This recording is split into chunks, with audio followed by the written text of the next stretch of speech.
When it's under 50,000, it's much harder to put the resources into it because the punishments just simply aren't there. There's been many a case we worked on where our prosecutors put more hours into the case than the person spent in jail on some of these minor crimes. So you spend 100 hours prosecuting a case to get somebody 24 hours in jail, and the math just doesn't work.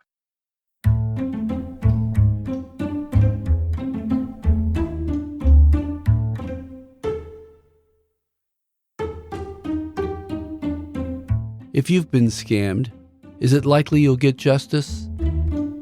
The answer, sadly, is no. There are many reasons for this, and we're about to discuss them, but the answer comes down to you. What do you believe justice looks like? If your child were kidnapped and killed, you'd probably prefer a long, slow, painful death for the murderer. Emotion suggests that's justice, but we have courts to ensure justice is fair, consistent, and not based solely on emotion. But in less serious cases where your money was stolen, what would justice look like to you? The arrest of a person who scammed you? Simple restitution? Both? Or something more extreme like imprisonment at hard labor? I'm Jim Grinstead, and today we're going to talk about why so few scam victims get justice of any kind. When you get them off the record, many police will acknowledge that their success at solving serious crimes comes down to luck and witnesses willing to talk. The Ellery Queens, Columbos, and Matlocks of the world rarely exist, and the types of crimes they solve are even more rare. Perry Mason may have rarely solved a case if not for some witness who realized their moral failings and confessed. Still, we hear this from police. There's a 13-letter word that begins with E that dictates victims in this country, and it is embarrassment. Nobody wants to be embarrassed in front of their friends. It's going to get out. Some of these communities have little community papers, and in the newspaper it'll say blotter or police blotter. And my name's going to appear in the paper. I'm going to look stupid to my neighbors. They don't report, and that's a big, big problem for us. When they do report, they're going to distort the facts for you because they don't want to come off looking as stupid. You're not going to get the absolute truth from these people. You need to keep delving into them. And if you catch inconsistencies in their statement, challenge them. Go back. Are you sure it happened this way? Moments later, former president of the National Association of Bunco Investigators, Dale Morgan, said, in Chicago in 1998, we were getting murdered by these utility imposter burglars. So we went to the Chicago Sun-Times and the Chicago Tribune, and Chicago PD has much more clout than any of us did. And then we said, we're getting murdered by these cons. Can you put something in the newspaper about you don't send people to doors, imposters? Oh, we can do that. Great. Be in the paper next week. Well, we thought it'd be down by the obituaries, but it was actually on page 3. Con Edison warns of imposters.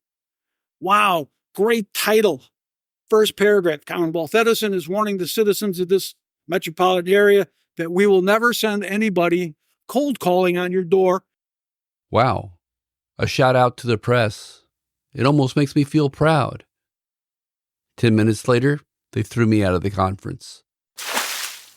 The program is intended to teach police officers about travelers, groups of con artists that travel from community to community, running scams until police realize they're there. I was invited to the conference. I spent about $1,500 to attend and showed up on time. None of that mattered. They just wanted me gone. In the portion of the program that I did get to hear, the tone was familiar. The victims were stupid, but we must console them.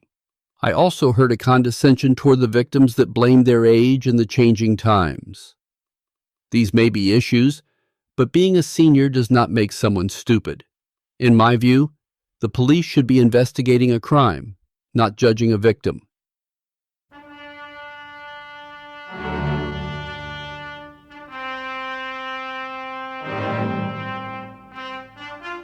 The seminar was about travelers, and there will be an episode about them later this season, regardless of what the National Association of Bunco Investigators may prefer. It's information you need to know.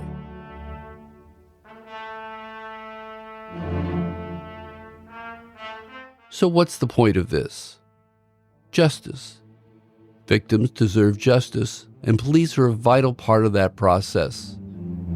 I was denied access because supposedly secret tactics would be discussed.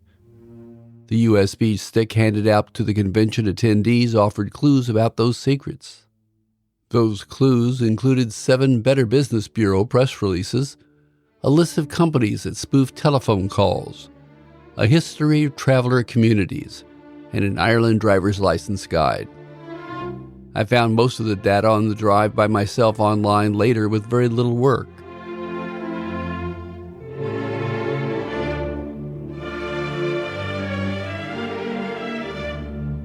So why am I spending time on this? I say again, it's about justice, or lack thereof. Police are committed to stopping con artists, but they have limited resources. Scam victims willingly hand over their money, and it doesn't matter what story they were told to convince them to do so. When I would first encounter a crime victim, one of the first things that I would explain to them is that justice is going to be what you tell me it is. So for some people who are victims of a scam, they might say, I need to get that money back. This is irreplaceable money. And so restitution would be justice, a big part of justice. On the other hand, there are folks that are more upset at being the victim of a crime than they might be over the lost money, especially when the amount of money lost has been relatively small. Let's say the scam was caught early. They want punishment. They want retribution. And so for those people, I would say that justice is catching the people, incarcerating them, and making them pay a price for whatever horrible ordeal they put the victim through.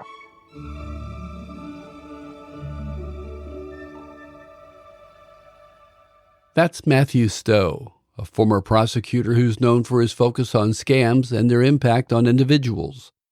Which is not to say he didn't step up and go face-to-face with some pretty big crime rings as well. His area of responsibility included 5 poor rural counties where victims really needed his help. In this area, there's a lot of overlap between families and gangs. Benton County was famous for being, the entire county was run by one criminal gang, which also happened to be a family for decades. It was called the Bruces, was the name of the family. Their crimes are well known and documented. They all got fair punishment except for the single worst one of the bunch, who was pardoned by a governor who sold pardons. Trying to deal with him was a big part of what I was doing there. But for the most part, it was a family. And so, but they were also a gang. So it was really both. They were coextensive. They were a corrupt, criminal, enterprising family.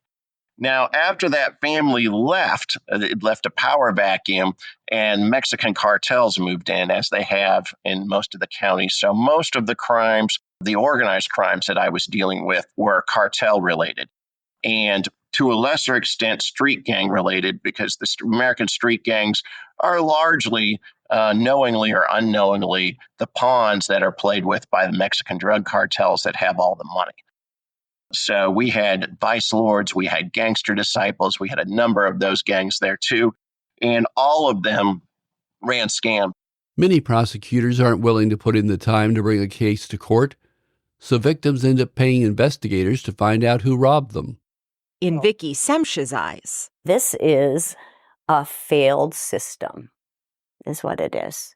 Because after all of this and hundreds of dollars spent, she never saw a dime despite winning her small claims case, an all-too-common story in conciliation court. So you can win and yet not really win. Attorney Beth Goodell with Mid-Minnesota Legal Aid has worked with frustrated clients over the years. I warn them that even if we win in court, they may never see the money because it's a very complicated process. Conciliation court exists to let consumers settle smaller disputes without having to pay an attorney.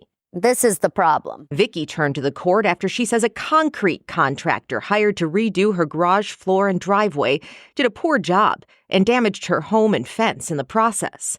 But before the court could hear her case, she had to find him to serve papers. He had 2 addresses, so it was really hard to know where we should serve him, so we did everything 2 times. Unsuccessful, she spent $700 on a private investigator just to track him down. In court, she won. Good news, right? Was that just the start of the process, getting the judgment? Yeah, I thought that we were just going to get judgment, and here we go. And instead, we were given another piece of paper, but the clerk standing behind handed it to me and just said, "I am so sorry." Why so sorry? That's because after you win, there are 7 more steps to go through just to get the money you're owed, and each one costs you more. First, you've got to docket the judgment, basically tell the court you won. Then request something called an order for disclosure, followed by an order to show cause. It goes on and on. More documents, a trip to the sheriff's office. Sound confusing? He's supposed to tell us where his money is and how he's going to pay us. And as Vicky discovered, if the person who ripped you off doesn't want to be found, you're out of luck. Her contractor dodged her again and again. Each time, she paid the sheriff $80 to try to give him these legal papers. But eventually, tired of throwing good money after bad, she just gave up. Despite that court order, the crook won. It serves them better than it serves us. And I think they're smart enough to know how to get around the system. That was KARE in Minneapolis. There are far more victims than most law enforcement agencies think, and fewer resources available to help them. Major law enforcement agencies want to focus on large organizations because by cutting off the head, they stop a lot of smaller crimes. It's logical for really large organizations, but not for smaller enterprises. Someone once said to me, Matt, there was a sheriff in your area that said with one box of .22 ammunition, he could fix every problem in this district. And I'm not advocating vigilante justice, but what I am saying is that's the number of people in the whole district that were causing problems. Most crime is repeat crime, and most criminals commit crimes over and over again. There's not as much rehabilitation as I wish there was in a perfect world. As I've talked about in other episodes, con artists rarely work alone. In some way, they're part of a larger organization that can provide support such as bail and legal backing. Those who are arrested are needed back on the street to keep making money. Those larger supporting organizations can run from large cartels to local sheriffs and judges who control several counties. In those cases, law enforcement especially needs luck and savvy citizens. Once we've had somebody face-to-face, if we've got a description, if we've got a license plate, if we've got something we can work off of, the odds of getting justice are pretty good. They'd be above 50% in that world. Which is not to say Stowe found federal officials unhelpful. When he had potential evidence, they were very willing to help. Shockingly, I was able to get the attention of the FBI and DEA when I was able to do it, even being from a small county. And I have a lot of respect, not for the very, very tippy tops not for the political folks in those organizations. I'm not saying I have a lot of respect for them as a former politician myself, but the rank and file people on the ground, there were some really great agents that I worked with. And so below the political level, there are some great people there that want to help. But yes, we had very little resources when I started there to prosecute crimes in every meaningful way. When I first took office, I computed that based on the number of crimes that occurred and the number of prosecutors I had, we had 10 seconds per crime to prosecute when I started. And I think by the time I was done bringing resources back to the district, I think we had about a minute per crime to prosecute if we divided all of our time up equally between the crimes. It was very just shocking numbers. Those aren't the exact numbers, but that's the feel of it. So we definitely needed more more resources. And it is a huge problem because when someone has 10 seconds to do, and I'm talking about the whole crime here, from discovery to plea bargaining negotiations to the trial, all has to occur in 10 seconds, you're not going to do a great job on your average case. Now, we, of course, would spend the time that it took to do each crime and just try to make up time where we could, but it was absolutely exhausting. And that is one of the things that makes it very difficult to help people. Things are better now than they were in 2014, which is when I took office, but they're still very challenging. Still, to get that cooperation takes a prosecutor willing to work the political system, and that's rare. In my experience, prosecutors are either political animals wanting to move up the ladder, or those dedicated to law enforcement and who set themselves apart from politics. That second group rarely gets far in politics, but are usually reelected year after year because they get the job done. They're working for justice, not personal gain. Stowe strikes me as someone who believed justice was his way up the ladder and was fortunate enough to be in situations that helped his career. I also went to Nashville. And I think a lot of the reason I'm a former prosecutor now, I lost my primary, was I was from a poor area and I spent a lot of time in Nashville. I was down there getting the resources back to our district. When I left office, we had double the number of prosecutors district-wide as when I started. And nobody, believe me, wanted to send more resources to rural West Tennessee. Nobody is sitting around on a pile of money in Nashville thinking, hey, how can I send this out to a place I've never heard of to help people I'm never going to meet?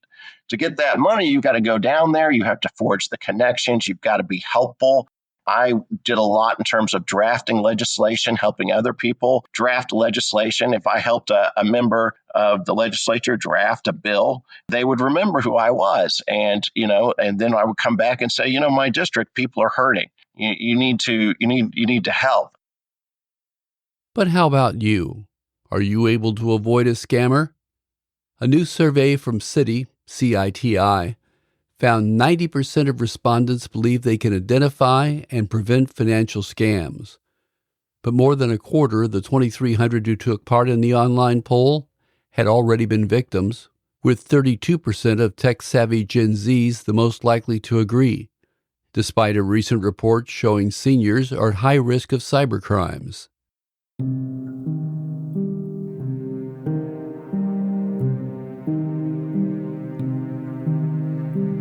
So the answer to the question of whether you can get justice if you're scammed is sadly, no.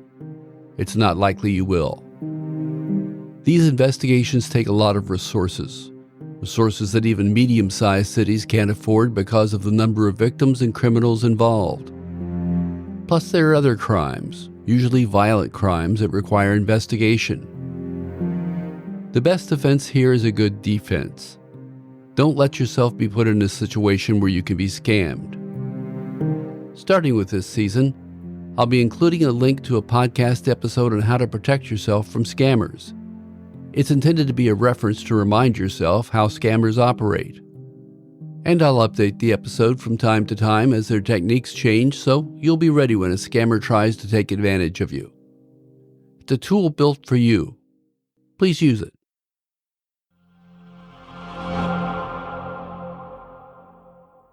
If you enjoy the show, please tell your friends and encourage them to listen. And give us a 5-star rating wherever you listen. It's important to help people find the show. If you want to give us more love, consider supporting the show monthly via Patreon. It not only helps with expenses, but it allows us to take the show to the next level. You can sign up by going to patreon.com and searching for Scams and Cons. That's patreon.com. I'll include a link in the show notes. Thanks for listening.